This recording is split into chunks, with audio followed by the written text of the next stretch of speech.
그의 아버지가 야곱에게 축복한 그 축복으로 말미암아 에서가 야곱을 미워하여 심중에 이르기를 아버지를 곡할 때가 가까웠은즉 내가 내 아우 야곱을 죽이리라 하였더니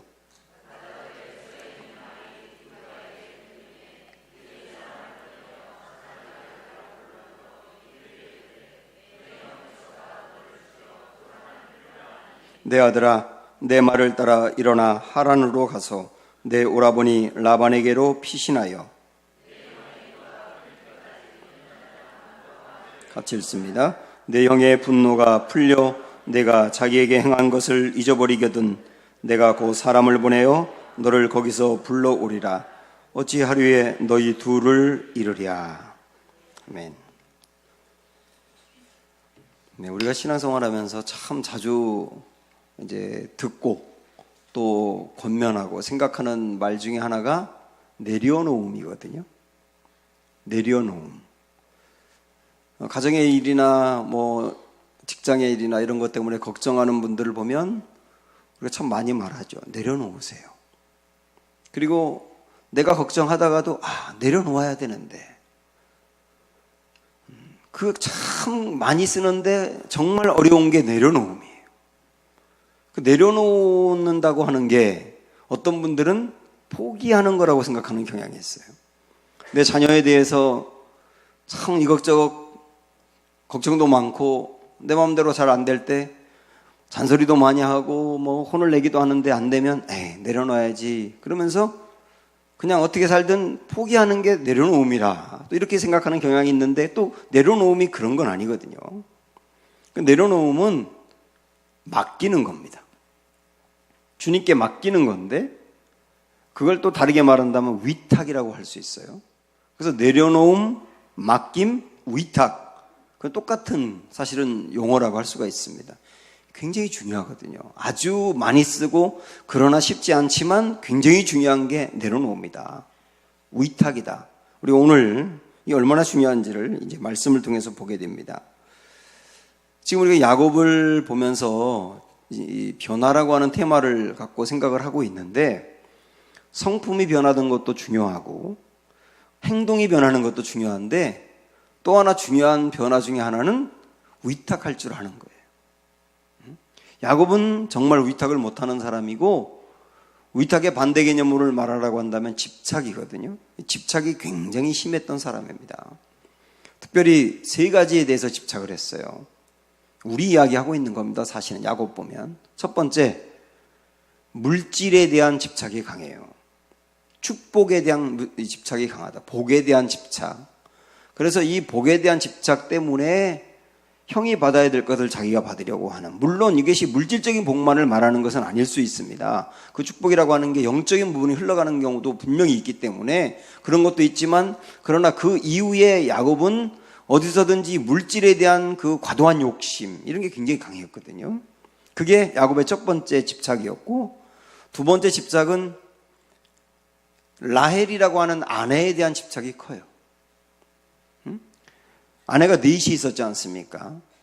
특별히 제일 먼저 결혼한 레아가 있고 두 번째가 라헬인데 두 사람이 자매잖아요. 그런데 이 라헬에 대한 집착이 강해서 라헬을 얻기 위해서 7년을 종노릇하고 근데 아버지한테 속아가지고 레아와 결혼하고 난 다음에 또 라헬을 얻기 위해서 14년을 하고 14년을 머슴살이하고 얻은 사람이 라헬이거든요. 그 여인에 대한 사랑이 그 집착이 굉장히 강해요. 그럼 반대로 말한다면 라헬에 대한 집착은 레아에 대한 소홀로 나타나는 거예요. 그 세 번째 야곱이 집착한 것은 요셉입니다. 자녀 중에 요셉, 12 중에 특별히 요셉. 그래서 요셉에게는 특별히 채색 옷을 입히고 다른 아들들에게는 그렇게 하지 않고 그래서 이 요셉을 과도하게 편애하는 그 집착이 다른 아들들에 대해서 역시 소홀로 나타나는 거예요. 이 세 가지가 야곱의 집착이거든요. 그런데 이 집착은 사실은 이 야곱에게만 있는 게 아니고 부모에게서 물려받은 것 같기도 해요. 왜냐하면 야곱과 에서가 엄마 뱃속에 이렇게 임신되어 있을 때 하나님께서 분명히 뭐라고 얘기했냐면 첫째가 둘째를 섬기리라. 하나님 말씀하셨단 말입니다. 그 말씀은 분명히 이루어지게 될 텐데 이 어머니 리브가는 그 말씀을 들었으면서도 자기가 두 아들 중에 야곱에 대해서 자꾸 마음이 가니까 그 형을 밀어내고 야곱을 과도하게 복받게 하고 싶어서 무리수를 두는 거예요. 그 중에 하나가 이 축복 강탈 사건이지 않습니까? 그래서 그냥 기다리면 하나님이 이 아들을 복되게 한다고 했는데 기다리지 못하고 어머니도 집착이 심한 거예요. 이 야곱이 복받아야 된다고 하는 집착. 무리수를 두는 거죠. 근데 이 집착은 또 리브가만 그런 게 아니고 야곱의 아버지인 이삭도 마찬가지예요. 이삭도 하나님으로부터 첫째가 둘째를 섬긴다고 했기 때문에 이 야곱이 복받는 인생이 된다는 걸 알고 있으면서도 그러면 그게 하나님의 뜻이라는 것을 알았다면 축복을 할 때도 야곱에게 써야 되는 거예요. 왜냐하면 하나님의 뜻이 그거니까. 그런데 야곱에게 하지 않고 굳이 에서에게 축복을 하려고 하다가 야곱이 그 축복을 가로채기 위해서 에서인 것처럼 염소털을 붙이고 5만 가지 이상한 짓을 하고 결국 축복을 가로챘단 말이에요. 결국은 야곱이 와닿지 않습니까? 근데 왜 이삭이 이렇게 하느냐 하면 그에게도 집착이 있는 거예요. 어떤 집착이냐면 장남이 복을 받아야 된다. 전통적인 생각이거든요. 장남에게 복이 흘러가야 된다라고 하는 저 전통적인 생각에 대한 집착. 이 집착 때문에 결국은 이 가정이 너무 어려움을 당하게 되는 거예요. 그냥 가만히 보니까 이 집안은 야곱이 갖고 있는 집착도 부모의 집착을 또 이어받은 것처럼 그 집착이 이 가정에 너무나 많았구나. 여러분 어떠십니까? 물질에 대한 집착. 이거 없는 사람이 누가 있겠어요? 배우자에 대한 집착. 이런 말씀 들으면서 어떤 분들은 아유 내 남편이 나한테 집착 좀 해줬으면 좋겠다 이런 생각도 물론 하겠지만서도 여기서 어떤 집착이라고 하는 게 내 아내를 변화시키겠어 내가 이 남편을 이 왼수 같은 남편을 끝내 내가 변화시키겠어 라고 하는 집착. 이 배우자에 대한 집착이 우리에게 없느냐. 근데 이 물질에 대한 집착도 있고 배우자에 대한 집착도 있지만 무엇보다 큰 집착은 자녀에 대한 집착일 거예요. 그 자녀 그렇게 내가 원하는 대로 만들고 싶어 하는 집착. 가장 큰 집착이겠죠. 우리에게 있는 실질적으로 큰 문제들입니다. 이 집착이 왜 문제가 되는지는 집착의 결과를 보시면 알아요. 야곱의 집착의 결과가 어떻게 됐는가 결국은. 자, 아까 제가 세 가지 말씀드렸죠. 야곱에게 있는 집착이 세 가지가 뭐라 그랬어요? 첫째, 복에 대한 집착. 그렇게 복에 대한 집착이 강한데 그런데 그가 라반의 집에 가서 20년 동안 생활하는 동안 사실 7년은 라헬을 위해서 또 7년은 속아서 그렇게 14년을 머슴살이하고 한 푼도 못 받았어요. 죽도록 고생하고 한 푼도 못 받았어요. 속아가지고. 그 다음에도 임금을 이 외삼촌 라반이 10번이나 속였다고 나오거든요. 그러니까 이 물질에 대한 집착이 그렇게 강했는데 거듭거듭 속아가지고 모으질 못하는 인생.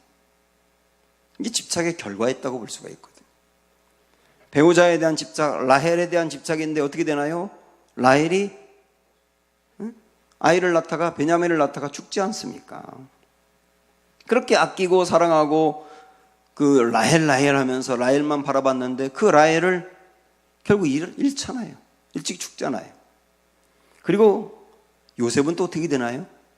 그 12 아들 중에 그 요셉에 대한 집착만 강했는데 결국 그 요셉이 스물도 되기 전에 다른 형들로부터 팔리지 않습니까? 애굽에 팔려서 거기서 노예로 생활하잖아요. 13년을. 그리고 이 아들들은 아버지한테 가서 거짓말로 짐승이 물어간 것 같다. 그래가지고 이 아버지는 이 아들이 죽은 줄로만 알고 살았어요. 결국 이게 뭡니까? 그렇게 집착한 요셉도 잃어버렸다는 거예요. 가만히 보면은 집착한다는 것은 그것만은 내가 놓지 못하겠다. 다른 건 다 포기해도 이거는 포기 못하겠다. 그리고 강하게 잡는 것인데 다 잃어버린 거예요. 집착하면 집착할수록 내 것이 되어야 되는데 잃어버렸단 말이에요. 아버지도 마찬가지예요. 아까 제가 말씀드렸죠. 아버지 이삭은 누구에 대한 집착이 강했다 그랬어요? 에서에 대한. 에서가 받아들이니까 이 장남에게 복이 흘러가야 돼. 결국 그래가지고 그걸 고집하는 바람에 이 집안에 큰 문제가 생겨서 결국은 에서가 하나님에게서 완전 떠나가고요. 결국 에서를 잃어버린 거나 마찬가지예요, 이 집안에서. 그리고 엄마는 야곱에 대한 집착이 그렇게 강했는데 결국 이 야곱이 형이 받아야 될 축복권을 빼앗고 난 다음에 이 에서가 죽이겠다고 하니까 결국은 이 아들을 피신시키기 위해서 라반의 집으로 보낸 거 아닙니까? 잠깐 보낼 줄 알았는데 20년 동안 못 봤어요. 20년 동안 리브가가 20년 동안 아들을 못 보고 결국 아들이 20년 후에 돌아오기 전에 죽었거든요. 그러니까 이 집안을 보면 참 집착이 강했는데 그들이 집착한 것은 나중에 보니까 다 잃어버리더라는 거. 이걸 통해서 우리에게 주님이 무슨 말씀하는 거겠어요? 집착한 거 내 것이 되지 않는다는 거. 그래서 집착하면 잃는다는 것을 알아야 한다. 내 것이 안 된다는 것을 알아야 한다. 이걸 말씀하기 때문에 우리는 오늘 이 말씀을 쭉 이렇게 정리하면서 이제 얻을 수 있는 결론이 뭐냐면 집착을 위탁으로 바꿔야 한다. 따라 하실래요? 집착을 위탁으로 바꾸라고 하는 게 오늘의 말씀이에요. 집착이라고 하는 것은 하나님의 뜻과 하나님의 시간과 하나님의 방법이 있는데 그 하나님의 뜻과 시간과 방법을 거스르고 나의 뜻과 나의 시간과 나의 방법대로 하려고 하는 게 집착인 거예요. 그것을 하나님의 뜻과 하나님의 방법과 하나님의 시간으로 돌려놓는 게 뭡니까? 위탁인 거예요. 내 마음에 뜻하는 대로 이렇게 되어야 돼, 이때 되어야 돼, 이런 방법으로 되어야 돼 라고 했던 것들을 포기하는 게 아니에요. 포기하는 게 아니고 주님 손안에 맡기면서 주님의 뜻대로 주님의 시기에 주님의 방법대로 해주실 것을 믿습니다라고 놓는 게 내려놓음이고 위탁이란 말이죠. 이런 위탁이 중요합니다. 왜냐하면 위탁의 결과가 뭐냐? 아까 우리 집착의 결과도 봤으니까 위탁의 결과도 볼까요? 야곱이 참 집착이 강했던 사람인데 아마 그도 깨달았던 것 같아요. 집착해도 내 것이 안 되는구나. 오히려 잃는구나. 그래서 나중에 그가 이제 위탁으로 바뀌는 인생이 되는데 그 중에 대표적인 사건 하나가 뭐냐면 요셉이 애굽에서 총리 대신으로 있을 때 그의 형들이 양식을 구하러 갔다가 요셉을 만나게 되잖아요. 그때는 물론 요셉이 자기가 요셉이라고 밝히지 않았지만 그 돌려보내면서 나중에 요셉이 교묘하게 이렇게 짜가지고 시므온을 볼모로 잡고 있고 이 요셉의 동생인 베냐민을 데려오면 다 풀어주겠다 하잖아요.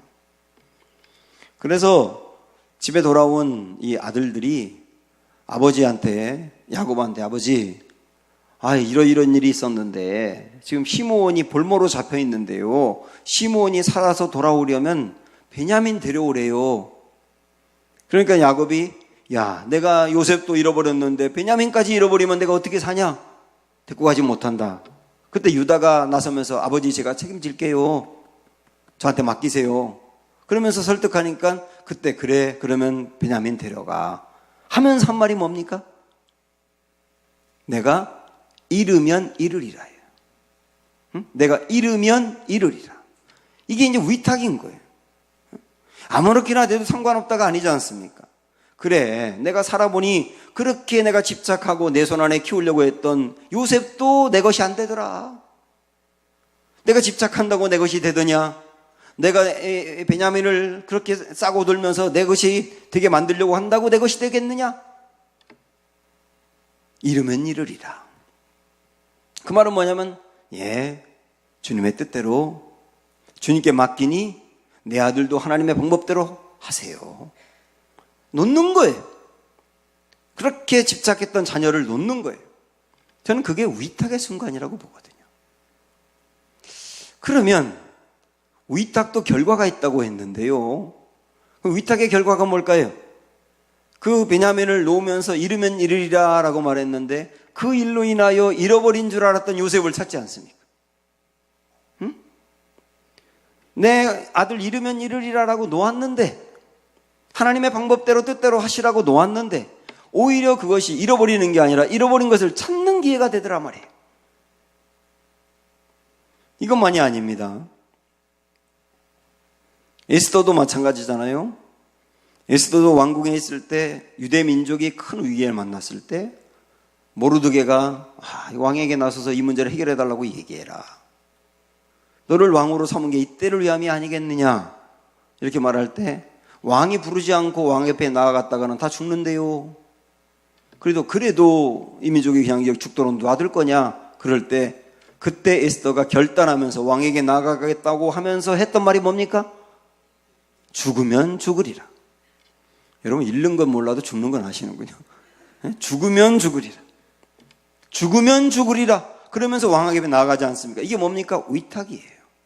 예, 관례는 이렇지만 이 민족이 위기에 빠졌으니 제가 죽더라도 제가 죽으면 죽는 거죠. 하나님의 방법이 이게 아니면 죽는 거죠. 그러나 하나님이 어떻게 해주실 줄 믿습니다라고 나아가는 게 위탁이란 말이에요. 그 일로 인하여 결과가 뭐지요? 위기에 빠졌던 민족이 살아나지 않습니까? 모세의 엄마 아버지, 이 아이가 너무나 커가지고 울음소리도 커서 더 이상 키울 수가 없어요. 그래서 이제 내 손에서 내가 어떻게 할 수가 없다. 내 자녀지만 내가 책임질 수 없다지 않습니까? 내 자녀지만 내가 책임질 수 없다. 그래가지고 갈대 상자를 만들어서 역청을 발라 물이 들어가지 않게 하고 그 속에 모세를 담은 다음에 강에 띄우잖아요. 갈대 상자를 강에 띄우잖아요. 이게 위탁이거든요. 저는 이 말씀 갖고 묵상하다가 예, 그렇습니다. 주님, 내 자녀지만 내가 책임지지 못합니다. 내가 내 자녀라고 해서 어떻게 책임집니까? 내 마음대로 됩니까? 하나님께서 이 아이를 책임져 주세요 하고 맡긴 게 갈대 상자에 담아 띄운 거 아닙니까? 그때 결과가 뭡니까? 그 갈대 상자가 흘러 용케도 모세 그 바로의 딸 공주 나중에 그게 왕비가 되거든요. 왕비가 아니라 왕이 되잖아요. 하셉스투 여왕이 되잖아요. 그 사람 앞으로 간 거예요. 그래서 그 여왕이 그 공주가 이 아이를 데려다가 왕궁에서 키웠어. 안전하게 왕자같이. 아버지가 어머니가 내 손으로 내 아들 책임지지 못해요. 내가 어떻게 하지 못합니다. 주님이 어떻게 해주세요 라고 맡겼는데 위탁했는데 아주 상상할 수 없는 방법으로 주님이 키웠지 않습니까? 여러분 이 성경에 이런 얘기 있는 게 뭐겠어요? 위탁의 결과가 뭔지를 보라는 거예요. 우리 예수님도 사실은 돌아가시기 전에 겟세마네 동산에서 집착하는 기도를 하셨었어요. 예수님도 그 안에 어떤 인성이 100% 있기 때문에 십자가에서 죽고 하나님으로부터 버림받는다고 하는 게 너무나 두려웠거든요. 그래서 우리 주님이 겟세마네 동산에서 올라가서 기도할 때 집착하는 기도를 했었어요. 어떤 기도죠? 아버지여 이 잔을 내게서 거두어 주옵소서. 이게 집착이잖아요. 그러나 그 집착의 기도를 했지만 이내 그 기도를 바꿔서 위탁으로 바꿔서 그 다음 뭐라고 하셨습니까? 그러나 내 뜻대로 마시고 아버지의 뜻대로 되기를 원하나이다. 아버지의 뜻대로, 아버지의 방법대로, 아버지의 시기대로. 위탁이에요. 우리 예수님도 집착의 기도를 위탁의 기도로 바꾼 거예요. 저는 기도하면서 굉장히 중요한 기도의 변화도 집착을 위탁으로 바꾸는 거라고 봐요. 우리 예수님도 그 기도를 하셨지 않습니까? 그때 그 기도를 통하여 저나 여러분이나 인류가 영원히 멸망받을 수밖에 없는 상황에서 예수님의 그 위탁으로 인하여 온 인류가 살 수 있는 놀라운 길이 열리게 된 거 아닙니까? 이 결과란 말입니다. 지금 어떤 문제든 집착으로 속 끓이고 집착하면서 되지 않으니까 마음에 근심이 생기며 화도 나고 그러는 신앙생활 패턴으로 해오신 분이라고 한다면 오늘 말씀을 통하여 위탁해라. 하나님 이 말씀 여러분 마음에 새기시기를 축원합니다. 제가 오전에 소개했던 그 상담한다는 권사님, 그분이 했던 얘기 중에 이런 게 있어요. 이분이 만났던 학생 중에 그 청년 중에 그 서울 강남에 청담여고라고 하는 유명한 학교가 있는데 그 청담여고에서 3년 동안 꼴등했던 애를 만났대. 그 아이를 상담을 한 거예요. 왜냐하면 자살을 3번을 기도했어요. 그 아이를 좀 제발 맡아달라 그래서 이 아이를 상담을 여러 차례 했는데 부모는, 엄마 아버지는 굉장히 그 돈을 많이 벌고 소위 세상에서 굉장히 잘 나가는 사람이에요. 근데 이 딸이 3년 동안 꼴등하고 그렇게 무너져 간 거예요. 몇 번 상담을 해보니까 얘가 이렇게 된 거는 거의 100% 부모 책임이라는 걸 대번 알겠더래요. 이 아버지가 자수성가한 사람인데 자녀 교육에 있어서 가장 사실 어려운 사람이 자수성가한 사람이라는 거예요. 왜냐하면 내가 자수성가했기 때문에 자녀에게도 그걸 요구하니까요. 이분은 자수성가해서 굉장한 부자가 되고 성공했는데 이 딸은 공부를 안 하는 거예요. 공부에 관심이 없고. 그러니까 계속 압박을 가하며 아빠는 이런 상황에 있어도 성공했는데 너는 뭘 하고 있는 거냐. 그런 얘기를 들을 때마다 이 아이는 영혼이 무너져 간 거거든요. 다 크리스찬 가정인데. 나중에 이 아이를 만나고 또 만나는데 한 번은 화장을 하고 왔는데 굉장히 화장을 잘했더래요. 딴 사람이 됐더래요. 그래서 너 누가 화장해 줬니 했더니 제가 한 건데요. 근데 이 기술이 놀랍더라는 거예요. 그래가지고 야, 얘가 이 분야로 나가면 좋겠다 이런 생각이 퍼뜩 들어서 너 이 메이크업을 해보면 어떻겠니? 그랬더니 그 얘기 엄마한테 꺼내면 전 죽어요. 우리 엄마는 메이크업 같은 일을 하는 거라고 할 거래요? 그래서 절대 꺼내지 말라고 그러더랍니다. 그 시간이 좀 지나다가 이분이 엄마를 만나서 이 딸이 정말 놀라운 장점이 있다. 그걸 발견했다. 그러니까 그 뭔데요? 메이크업이었더니 메이크업이요? 하는 분위기. 근데 이 엄마를 설득해서 이 아이가 잘할 수 있도록 밀어주는 게 부모지 부모의 기대 수준에 맞추는 게 부모는 아니지 않느냐. 그래서 결국은 이 엄마가 그래요 선생님, 우리 아이가 잘 될 수 있다면 어떤 길이든 전 좋아요 하고 이 아이를 맡기게 된 거예요. 저는 그게 그 엄마에게 위탁의 시간이었다고 봐요. 위탁의, 내 자녀에 대해서 이 정도 수준은 되어야 돼, 이런 삶을 살아야 돼, 이렇게 기대했던 것들을 내려놓고 하나님이 이 아이에 대한 부르심이 있을 텐데, 이 아이를 쓰시고자 하는 길이 있을 텐데 분명히 그 길은 하나는 주었지 않겠느냐, 그거 없는 사람이 누가 있겠느냐, 그 생각을 가지고 그 길로 아이를 놓는 거거든요. 하나님께.